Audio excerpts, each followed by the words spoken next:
And it's a little afternoon on Wednesday, June 19th. Hey, Michael, I know you, every time I hear that laugh, you say it sounds like you. It still doesn't sound like a laugh I've ever heard you do, but how you Like doing, a buddy? dorky version of me, like, I don't know, in an alternate universe, maybe. Maybe. Um, I'd ask you what's new, but I already did that. You said you have a clip to share. Do you want to start with Yeah. that? So I watched something this week. It's about a minute stand-up clip. First off, I thought it was great. And second, I just thought it'd be something interesting to talk to you about and try to come up with our own version of this. So not copying this, but I could see this both being something of value to me and you and fun to explore what our versions of something like this would be. Cool. Okay. So neither of us are 100% sure the audio is going to work, but it looks promising. So why don't I'm you gonna try. And it's lead about off? it's just about a minute of stand up here. So oops, I turned off my camera instead. That didn't help. All right. Ooh, look at that. It looks like my hand is huge. Let's see. What is going All right. on? And can you see this? Not yet. Okay. Share it. Uh Is it a YouTube link or what is it? it's on this one's on TikTok, but it says I'm sharing. Should I just play it and see what happens? Or Oh, it's weird. Usually it gives me a little beep, but it okay. didn't. Okay, now it's on the screen. Okay. Let me All just right. confirm there's audio. Yeah, I think so. Give her a Okay. go. I'm gonna play it. Okay. Y'all know I got some things going on in my life. Don't worry about it. I ain't gonna shoot nobody. I ain't gonna stick nobody up. But I feel as a group of people. No, wait a minute, hold on. I feel we should be able to stick together. First was an ashtray, now she's got a I feel we should be glass. able to communicate with one another. You know what I'm saying? Cause see, it's too much going on. Oh, crazy shit. People shooting people, you know what I'm saying? It's too fucked up. It's just too fucked up. And that's like a juice. And I really, really think we just, It's funny. It All took right. us. I thought she was just adjusting her bra at first, and so it took a second, especially on the small screen. So she pulled out an ashtray, Mhm. then a glass, then ice cubes to put in the glass, and then a juice to pour into the glass, and then a large bottle of liquor to then make the full drink. It's so interesting on many levels because Yeah. it really didn't matter what she said. She was just because she didn't want to take the attention of the audience away from what she was doing, but she wanted to act like she was starting stand-up comedy. But she knew nobody was going to pay attention to her words because it was all about the physical gag. Hmm. Um, so it's physical comedy during stand-up, and I thought it was really interesting. Like, what would our versions? Well, first off, yeah, what did you think of that? It's funny. I always end up being a little confused because I've been in enough theaters and I know enough about local laws that you can't be seen drinking or smoking or doing things in front of people, right? And so And you're when not there? I don't know, it makes me wonder now that I say that, like why. For performance purposes, you can hear. Even in states when it's illegal, if you're performing stand-up comedy, you can say it's part of your performance and do it. Hmm. And I saw an ashtray too, though, right? Yeah, she didn't. Yeah. They didn't show her light up. I think that might have been more just for appearances. Um, that was just part of it. But she didn't. We didn't see her at least smoke. It was more about making the drink, but the ashtray was a nice little added touch. Yeah, yeah, it's funny. I guess maybe the smoking is what threw me off because I know like on TV you're not allowed to show smoking anymore, right? Or a lot of cases, right? There's certain, or at Yeah. least there's certain things around that. But I mean, the little anarchist in me loves it, of course, just like throwing all that caution to the wind. But it's funny, but I found that distracting. But that's for my brain, right? Okay. I Yeah. think it was a funny way to send up, and clearly the audience loved it. Just the fact that she was doing it. And maybe that surprises me that the audience loved it. I always just think I can't do it, so it never occurred to me that people would find that funny. Well, and I think there's a lot of elements of it that are funny too. Also, you couldn't tell that she had those items on her. They were hidden well, and that was part of it too. It was like there's a there's a comic that I like. He's very odd, even though he has a system to his oddness.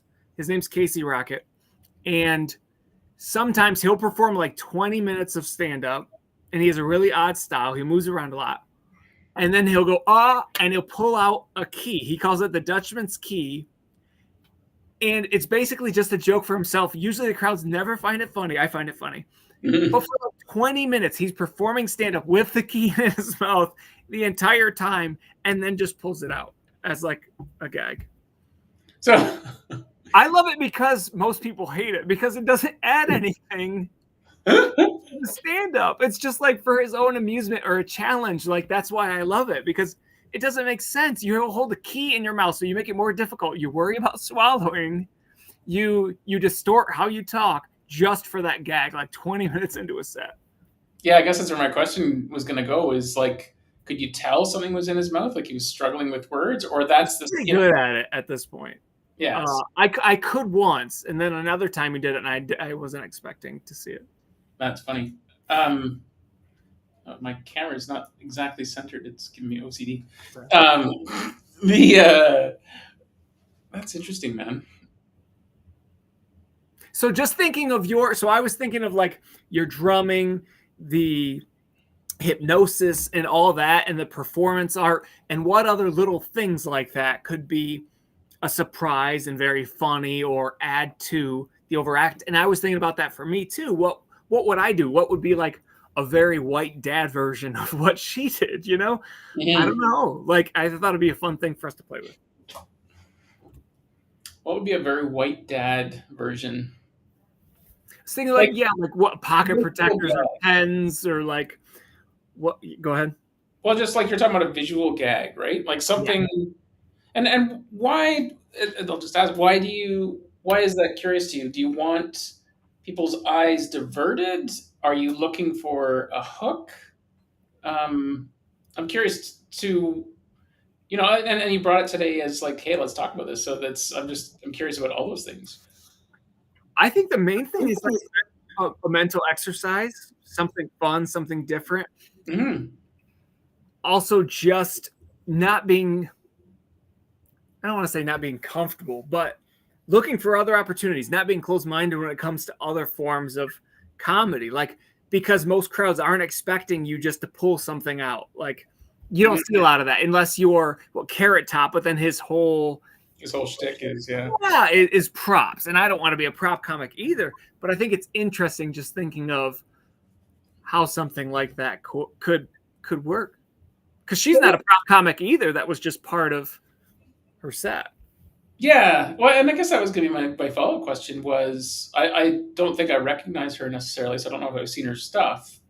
But that was just for that show. Was that a she thought she looks for that kind of gag every time, or does she show up and do the same gag? Because at some point that, you know what I mean? Like if people know it's coming. Oh yeah, no, I imagine. I mean, obviously that audience, it was the first time they had seen that. I'm sure she has done that other places. I mean, that's not. It looks simple, but I'm sure it's been tested, and she tried different things and items and format of like the process of which thing to put out first and how many things to have and all that. I'm sure it was worked out like in little open mics or little clubs, other places before. I believe that performance looked like it was at the Apollo Theater, which is very famous. It might not have been, but I kind of feel like it was, or is at least like a taped special of some sorts. So yeah, she was probably perfecting it to be on that stage. Yeah, it's so funny. I never even thought about a small piece like that, but actually practicing that. You know what I mean? Like, it would be just like, let's see if this works. But she obviously must have workshopped it. Oh yeah. You go take that to the Apollo, right? Right. And either that, you just have so much confidence that you know it's somehow funny, like an inner knowing that it's funny. I'll tell you about what I did on Friday, which Okay. is kind of the same thing, but it was last minute and it wasn't meant to be funny, but it ended Ooh. up being like I loved it and everyone else seemed to as well. So Okay. we did our David Bowie experience show, so like in a theater, and it was cool. It was the first time I'd ever played that particular theater. It's called the McPherson here. It's a very cool room. They say it's haunted and stuff, and Nice. everything about like there was just little things all night that were like testing the edges of sanity, but it was fun. But Dwayne really liked that our previous show that at the end of a song I do the big fill like blah, and then I threw my stick up in the air. And I got like 20 feet, 10, 15 to 20 feet, right? Because it was a tall Okay. theater.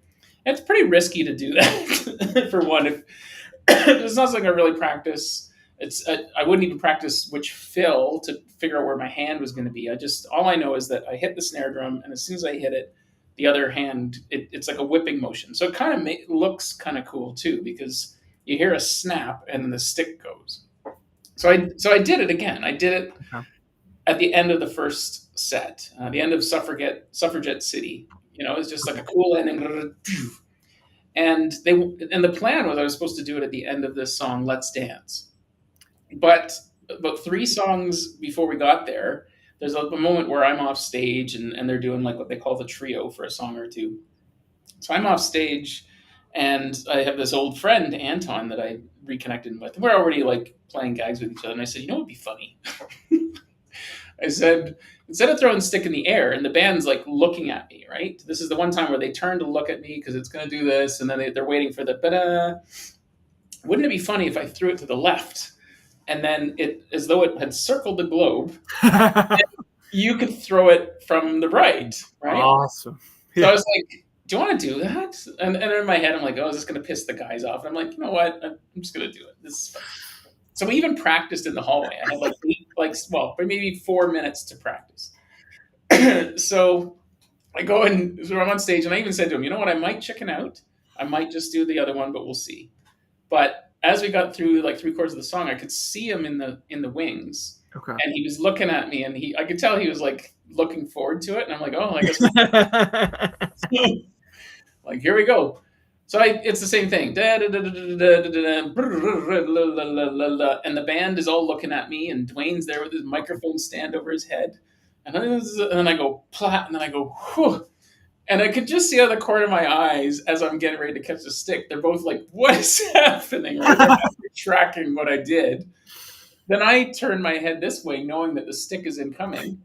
And it is, except for some reason he shot it like 8 feet over my head.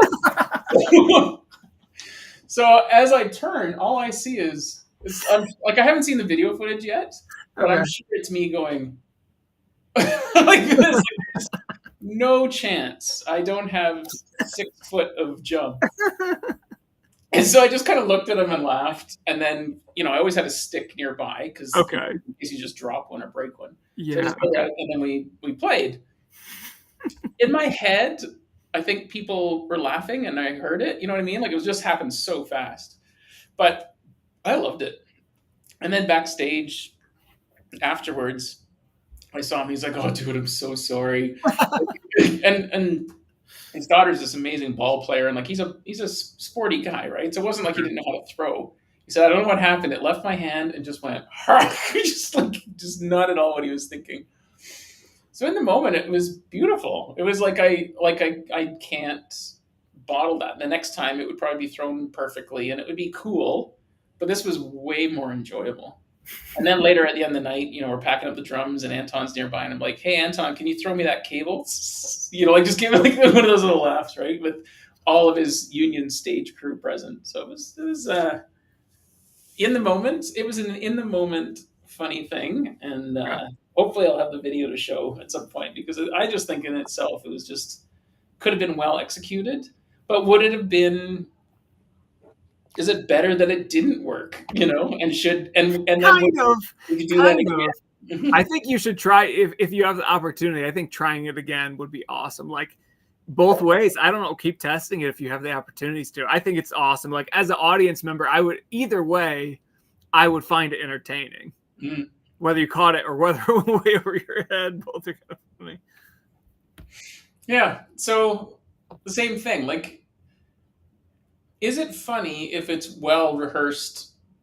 I guess, yeah, even that would be my It intent depends there. on what it is. Yes. I mean, And then in the moment, like, none of the guys in the band complained about it. I think they liked that it was entertaining. I think, but yeah, it was one of those things where I just had to do it. And, to me, it was going to be cool. Might even be funny in its own way of just kind of going around the earth, yeah. but way funnier. It wasn't even close. So, Really quick story. My brother, he goes to a lot of bluegrass bands, and one that he really likes, their name is Full Chord. The cowbell, the percussionist. There we go. Not the cowbell player. I know people don't like if I say drummer, right? Percussionist. Who was it? Somebody told me that. It might have been my mom. I can't remember who. But anyways, percussionist didn't have whatever he usually hits the cowbell with.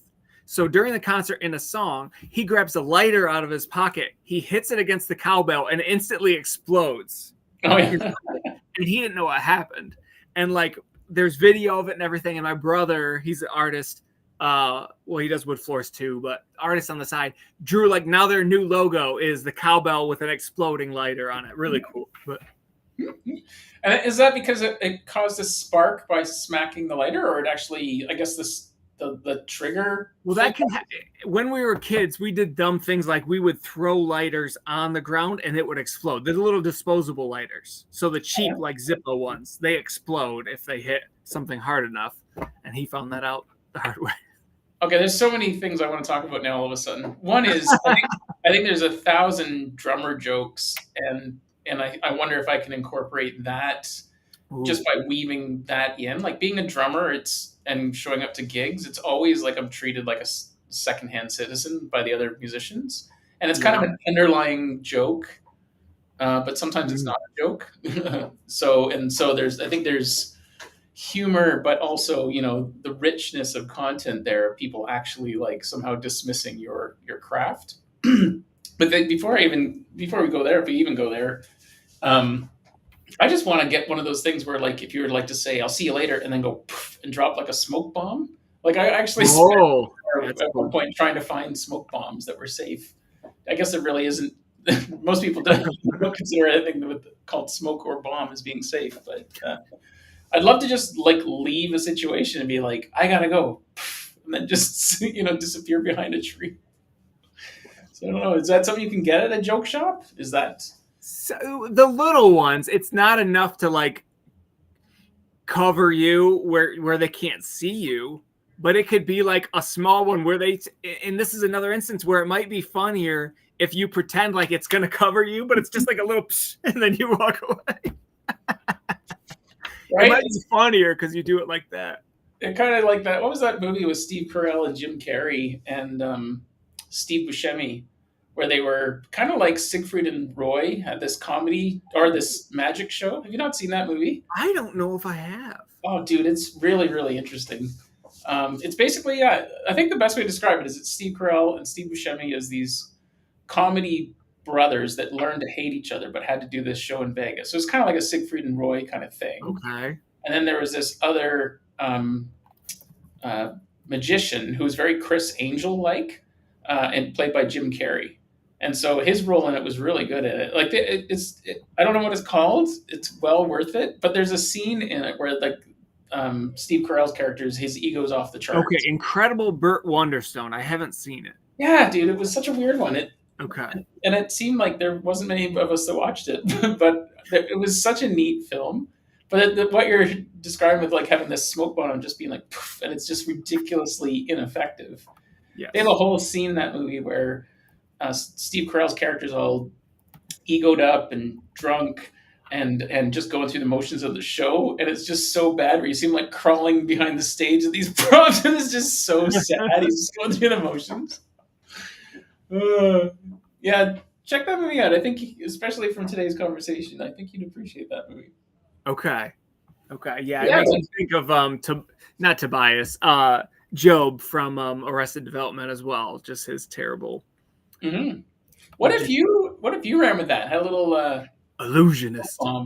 Yeah, you can be like the world's worst illusionist, or you're because you're a dad and your kids are consuming your time. You're like the magician that doesn't have time to practice, and so it's just like you're like or home prop using your kids. Using a kid's magic set, like you literally Ooh. you got it for them. They didn't like it, so you're like, I gotta stretch this $28 or whatever this magic set is, and then actually, there's got to be something about just like the magic being so sad, but just being so earnest about it, like trying to sell it because you're like, I think that'd be funny. Yeah, I feel like one of those you have to like be able to die on the sword. Like you have to know it's probably not going to get laughs, except for like two people. That's kind of like doing art for art's sake in ways. I mean, it could be funny. It all depends how you structure it.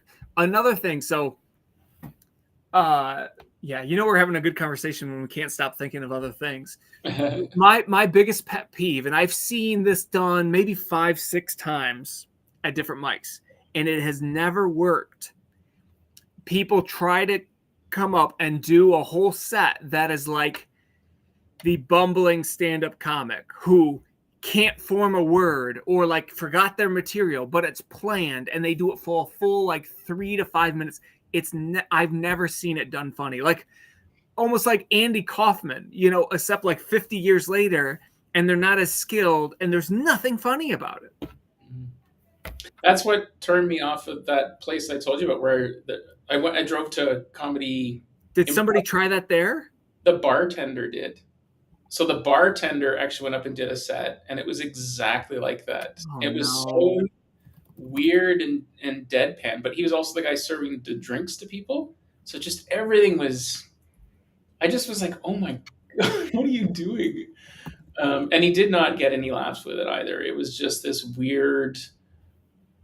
It was depressing. I was depressed for him and the venue when I saw that. That was such a strange choice. And maybe he loves Andy Kaufman and in his head thought it was obscure enough in art, but I just remember thinking, oof, read the room. I mean, yeah, it's definitely a brave, type of art. I wouldn't call it comedy, but brave to do. But it's like I don't know where they saw it getting laughs and thinking it would work for them, or maybe they don't care if it works. I don't know. It's interesting, but I've never seen it work, and I've seen it many times in different places in different rooms, and never works. Weird. Yeah, I mean, even Andy Kaufman, like people didn't appreciate his art until after he was gone, basically, right? Right, but these people don't have the stage to. Nobody's gonna be like, man, that one open mic 30 years ago where that guy couldn't form a word, man, he was brilliant. Well, that's interesting. That's come up for me a couple times this week in human design terms, but just certain gates and channels and energies where it's like, some people, their art really won't be appreciated in their lifetime, but they still have to deliver it. Like their soul needs to deliver it.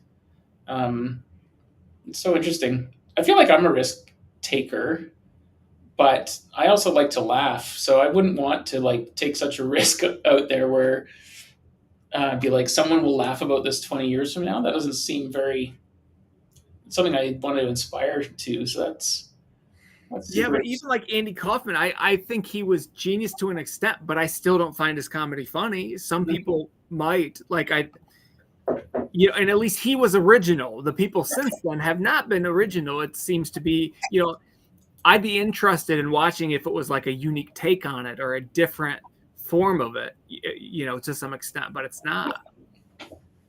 Yeah, I'm the same. I never really, I think it's okay to say I never found his stuff funny. Like just never did. And I didn't find the movie about him interesting. I just thought the guy seemed like kind of a dick, but and he was, yeah. I had to turn my blur off too. Even my face was being blurred for a while there, so sorry, I was a bit distracted. Fascinating, yeah.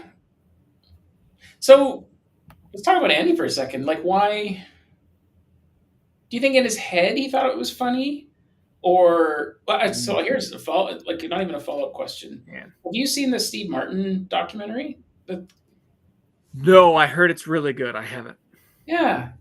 like I kind of when he had it on, and I think he restarted it from the beginning for me, and I just like his career was so agonizing for him at first, right? Like he just had this need to be original, and for some reason was not going to go with the usual form.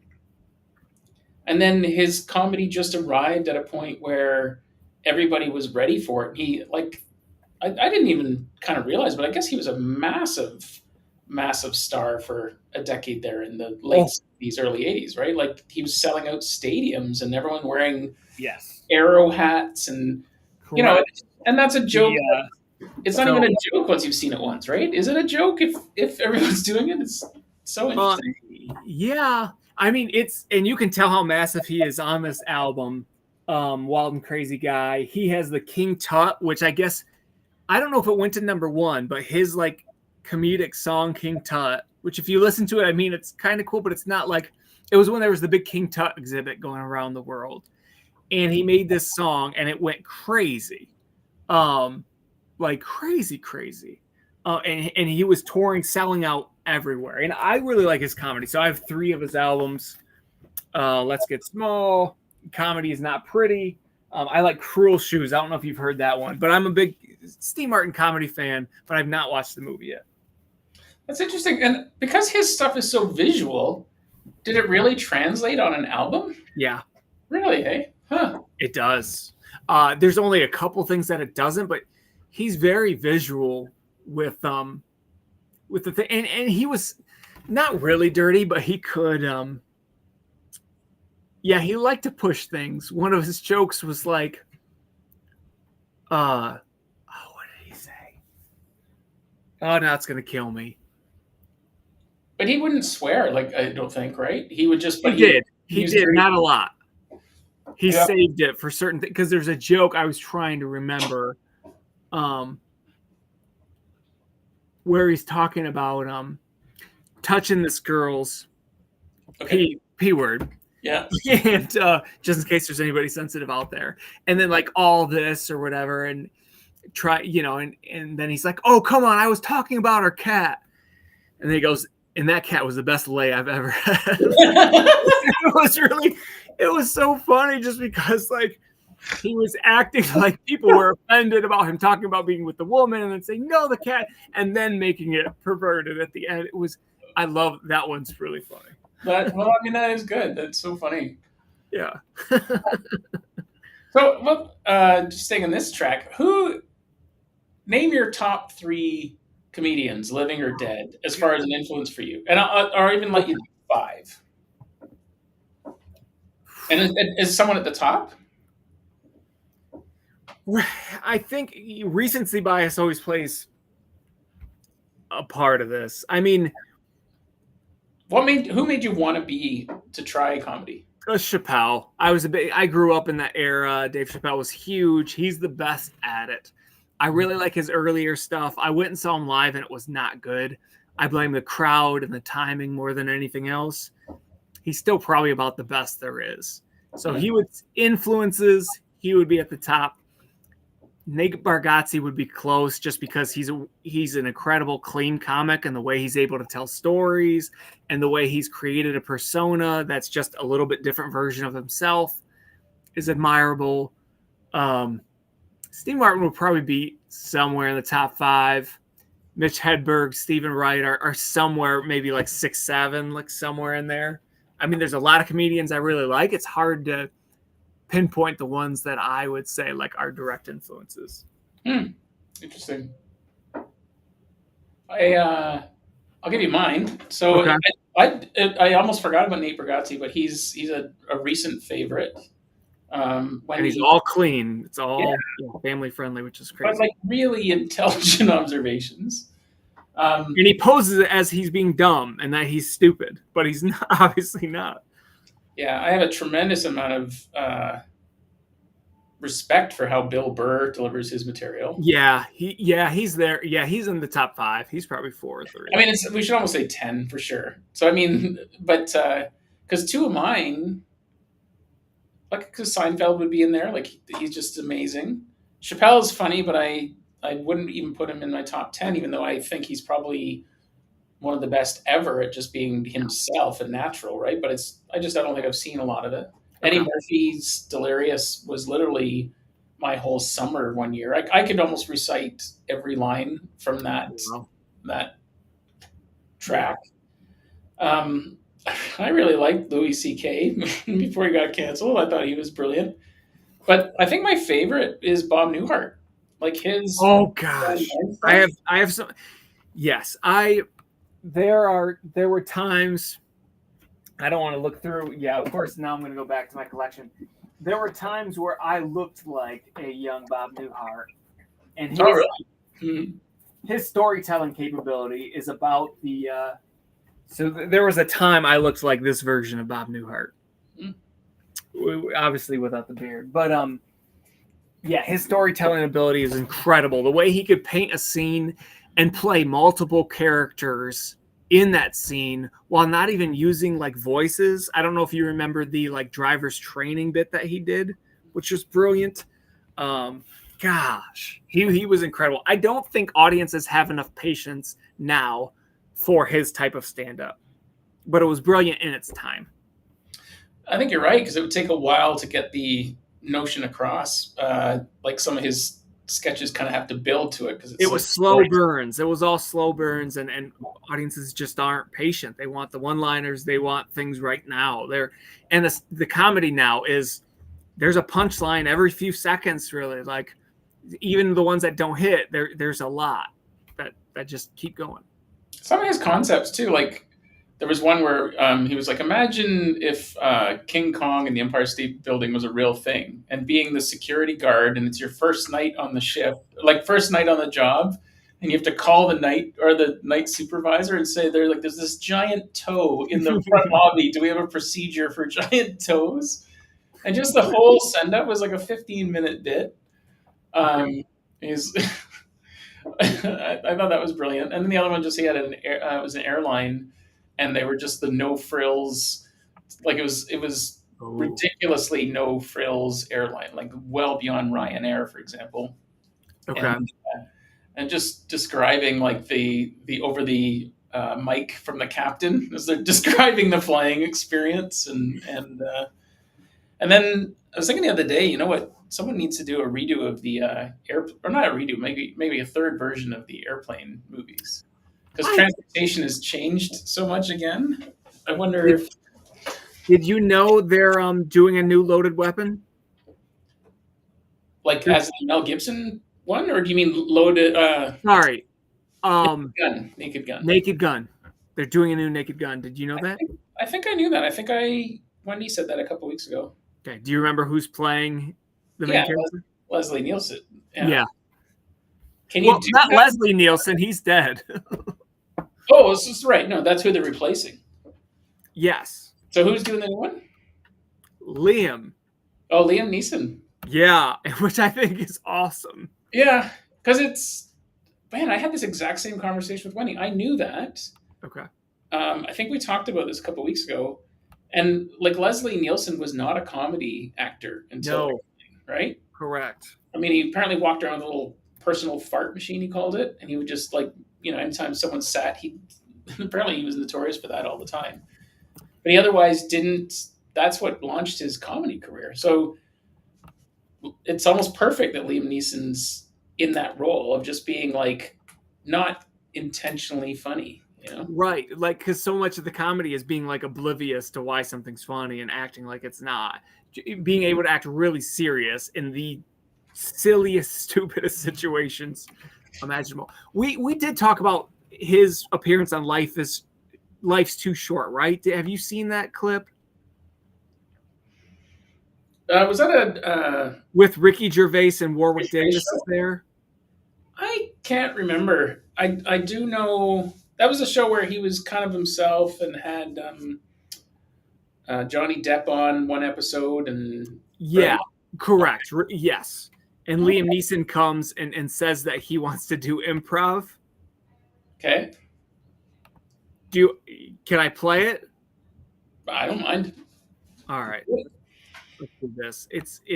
It's Was that that. the same one where it was Kate Winslet wanted to win an Oscar and she needed to do it? Like the only way she do the role is because it involved the Nazis and the Jews and wearing a nun's costume. Like she's like, I don't care about the movie. I just want to win the Oscar or something like that. Should do anything. It was Probably. I haven't actually watched all of the show. I should. But I've seen this clip I don't know how many times because it's that oh good. sorry, I gotta pops at the side here. You're fine. Kind of I love this new version Oh. of this thing, but All right. You ready? yep. All right. Come in. I work with him. Can you speak? Okay, but you got to go though. Sorry, guys. I could just. There he is. Hello. Hi. That's Warwick. He's just going there. Oh, yeah? Yeah, we actually worked together on Star Wars: The Phantom Menace. Oh, yeah? Yeah, we had a scene together. It was cut, though. Do you remember? Okay. Thanks for seeing me. I'm here because I'm thinking of doing some comedy. Wow. I'm a funny guy, aren't I? I'm funny, right? Yeah, definitely. Here's some of the stuff I'd like to work on. Improv, stand-up comedy, funny monologues, crazy characters, sketches. You notice this list, huh? I'm always making lists. In fact, that's probably why Steven Spielberg cast me as Oscar Schindler, Schindler's List. I said, Steven, I make lists all the time. And he said, that's exactly what I'm looking for. What's funny? Sorry, I thought you were joking about getting the part of Oscar Schindler because you made lists. No. As an actor, you need stuff to draw on. And I drew on that. Okay, let's do some improvisational comedy. I can't now, Liam. It's a bad time, actually. Let's do some improvisational comedy. Now. Okay. Knock, knock. Come in. Hello. Oh no, not you again. I've never been here before. Sorry, I thought because you're a hypochondriac, you would have been to the doctors before. Don't presume. That's a backstory we didn't agree on beforehand. No, I know. That's improv, though, isn't it? You sort of go with the flow. I don't take notes. Okay. Can we go again? Yep. Because you ruined that? Sorry. Knock, knock. Come in. Hey, Hi, how's it going? What seems to be the problem? I've contracted AIDS. How did you get that? From an African prostitute. Do you mind if I interject for a second? Sorry, I just think it's getting quite heavy, this sketch, and I just wonder if perhaps, just for the sake of comedy, you might not want to have contracted AIDS from an African prostitute. Just. Okay. Right. Knock, knock. Come in. Hi. Hi, what seems to be the problem? As I said before, I've got full-blown AIDS. Right. Do you want to know how I got it? Sure. I'm a well-known homosexual actor. Wow. Okay. It was. I wouldn't. All right, I'll stop there. But just yeah, The just other thing the that's weird to me is deadpan there is just incredible. this video will probably get copyright struck as you're playing. I was like, oh yeah, this is probably not gonna live for very long, but it'd be interesting to see. So funny how even that happens right now. Just like even music that YouTube provides, Yeah.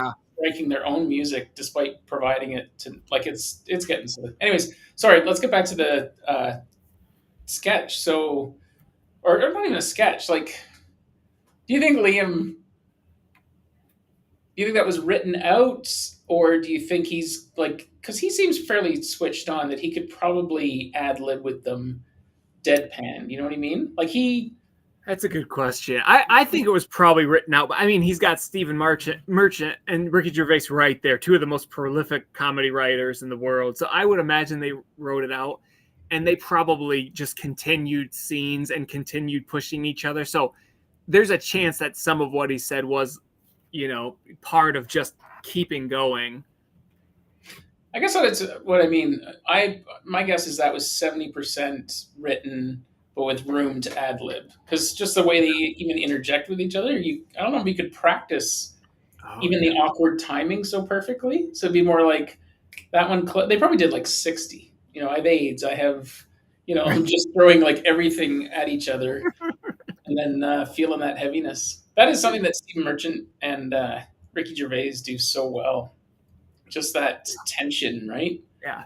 And even going back to what we were talking about before, maybe even in a different conversation where we're talking about delivery and deadpan and how if you're doing something really, really stupid, for it to get laughs, you almost have to be deadpan and taking it seriously. Like, oh, that's why he cast me for Schindler's List, because I'm always making lists. But then him being totally serious about it is what made it funny. Yeah. No, I thought. Why would I joke about that? Yeah. Yeah. Oh man, that's so funny. Wow, it's funny. We're bouncing all over the place today, but I'm really enjoying talking through like approach, which is kind of what this podcast is supposed to be about. I think is how does one approach being funny when you have an audience, right? Like there's being funny in your life, just being trying to be observational or playful. But then when you're in front of people and the expectations change and then the vibe of the room, like it's a pretty heavy, not heavy. It's I can see why like you either have to love it and crave it, standing on the edge a bit, right? Like it's a bit dangerous. You're certainly up there by yourself. Yeah, you mean like stand up in general or more edgy stand up comedy? I think stand up in general. I think you got to be very brave to go and do that. So, you know what I mean? You're literally standing there, and if it doesn't go well, I mean, that you said that giant hook, right? Or at least, and I do wonder, like, was that a real thing years ago? And where did that originate? Or was it just like from game shows that kind of picked up on it, like the Gong Show? And I would think it was probably a gag in some really corny, 50s, 60s television show that they did. Mm-hmm. Yeah, because it's basically either putting the audience out of their misery or the comic. Like, some just, just start spiraling and you're like, instead of going like, I'm good, I'm out. And that's definitely where that puff of smoke thing, just have that just be like, and I'm out of here. And then just back to that. I still think that you were asking for premises for yourself, something like, you just got this kid's magic kid. They weren't into it. You could do bits on why they weren't into it. Like I thought they would because of how your makeup is. They didn't because kids, has these interests. And you're like, and then the next premise, the ridiculousness of it is I gotta, get my $28 worth out of this magic kit. Sorry, folks, you're just gonna suffer through it tonight. And then just see what kind of gold comes out of having those props. I gotta think there's all sorts of stuff. Yeah, there's one comic I've seen 3 different times. Each time he's dropped the very expensive microphone and been yelled at for it.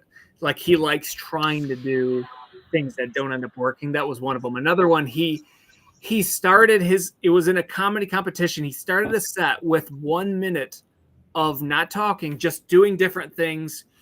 He emptied out a glass on stage with ice cubes, put something over it, and then took the stool and smashed it. And he was like, and that's how you break the ice. And not one person laughed. But I've seen one other. I heard the story of it and people who were there who laughed. A guy for his first time stand-up comedy brought a cat. He dealt with rescue animals, had a cat in a cage, and he wasn't doing stand-up. The cat was. But the cat got stage fright. So he pulled out the notes from the cat, and it was all like there were shred marks on it from its claws. And then so he was like trying to read it as the cat, perform as the cat, because the cat got stage fright. And I heard it was hilarious. Like just the way he was able to do that. But it's more likely to fail than not.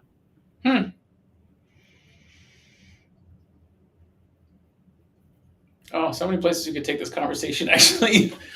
How are you doing for time? I've got about another 10 minutes here. Or 10 minutes, yeah, 10 minutes, good. All right. Yeah, props and physical humor. Yeah, bounced all over the place here. there was something there that I wanted to ask you, and it's just escaped my mind. No, it's gone.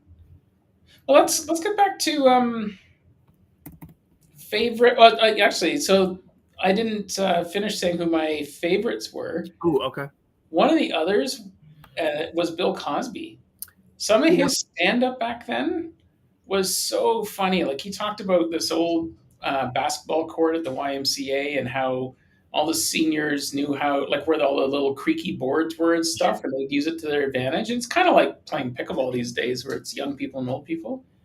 But I also felt like weird saying that I liked his comedy because of all the stuff that's gone on since, right? I still have comedy. I still have Cosby comedy albums. Right. It was funny in a. I didn't buy him new. He's not getting the royalties. I got him for a quarter at a record store. Yeah, so funny though, right? But I do, I do recall now, or I feel like I recall him talking about like basically roofing people because I think that was one of the things Oh. that someone had said is that Well, like that's what he did, but I don't remember him talking about it. But probably, I mean, I couldn't tell you what sketch it was, and it would have been me when I was 12 or something. So you just hear it, and like there was something funny about it, the way he delivered it. But I seem to recall him talking about that too in sketches, and it's just weird that would even be like when was that ever okay? So oh well, you listen to old comedy albums, and you'll hear a lot that should have never been okay. yeah, it's crazy. Um, but yeah, he reminds me that bit he did about this basketball court, and he was like playing against these other people. Or was this like the seniors team playing against a bunch of young guys, and they were like gonna go crush them, but the seniors just knew how to use every floorboard, and just he would just do their voices of the old guy getting points and stuff, and um, it was pretty awesome. And also funny that this conversation is kind of dovetailing into a bunch of topics we've talked about, but um, Jimmy Fallon talking about Prince and Prince playing basketball. And then that got my mind back to Prince and his performances here in Victoria. And it brings me right back to that woman that was on stage where she's bringing an ashtray and she's bringing booze and stuff on stage, which in a lot of cases is not allowed. But, if you're going to do something that might rattle some people, you just have to do your due diligence and figure out what you're allowed to not do and not do. So I thought I'd tell you about what Prince did here in Victoria when he came through, because I worked in the arena, worked with this guy named Trevor, and he was like responsible for making sure that the stage could fit. So he actually helped me pick which seats to sit in to watch Prince before the tickets went on sale. He's like, you want to be in section 209 and like 12th row, and that sight line was going to be like exactly like when Prince popped up out of the floor, he'd be basically like looking our direction, right? So I was like, oh, cool. And they're great seats. But he told me all about all the other things Prince was doing. Prince was such a switched on guy, and he was in charge of his business and his finances, that he had a clause in his contract that if one of the spotlights didn't work, he got $10,000 back, like from his fees. And so apparently at one point, one of the spotlights stopped working, and Prince pointed at it, and was like, "That's how switched on he was." He was like, $1,000 right there. And then, but the other thing Prince asked about was what was the noise curfew? Like, is it what time, right? 11 o'clock or whatever.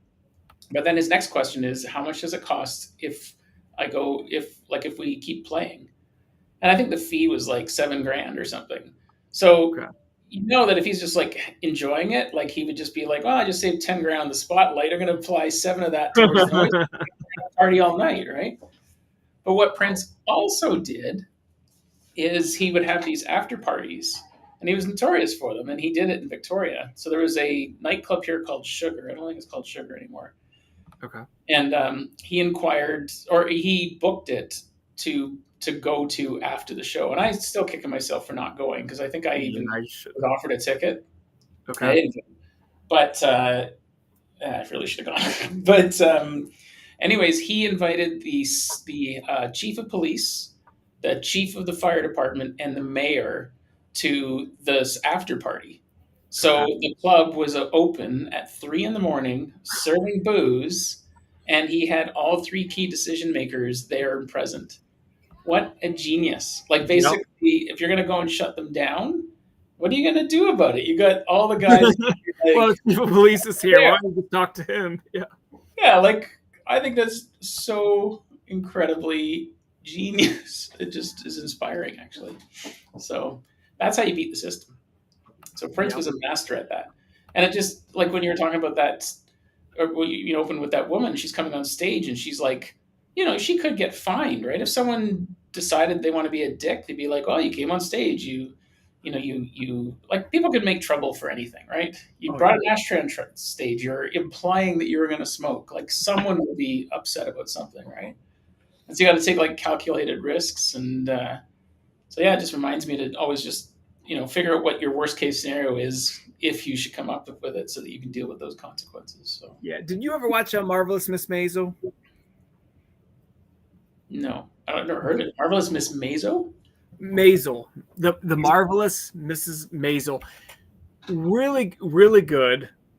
I'm not telling you to go watch it, but it's about like a housewife who she wants to try stand-up comedy, so she does.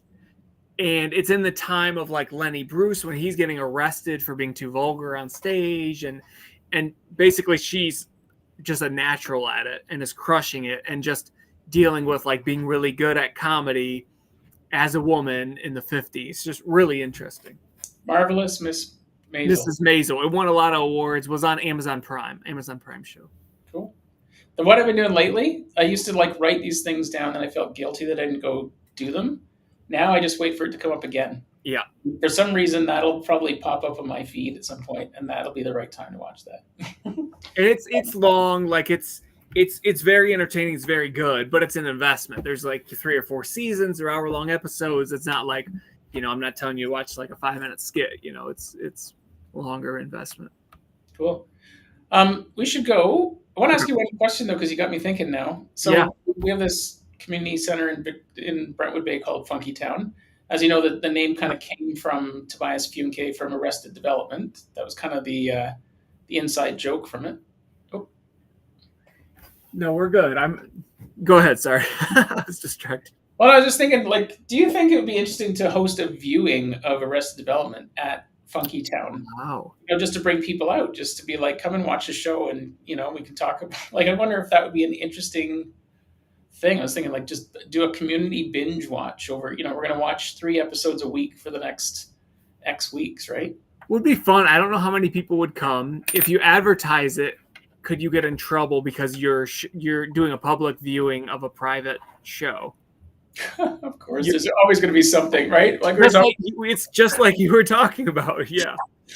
But I do think it's interesting. It'd be interesting to know if any of the actors isn't Alicia Showcup from Canada, who played Maybe, the actress who played Maybe. I feel like she's from Canada. I don't know what part of Canada. I don't know where she's from. It wouldn't surprise me. She's got that kind of Canadian sarcasm baked in. Oh, George Michael. What's his name? He's definitely Canadian. Michael Cera. Michael Cera. I'm 99% sure he's Canadian. So yeah. Yeah. Cool. All right. Well, we better go. Okay. I got a call here, but that was fun, buddy. Next week. Yeah. Take care. All right, talk to you soon. All right, see ya.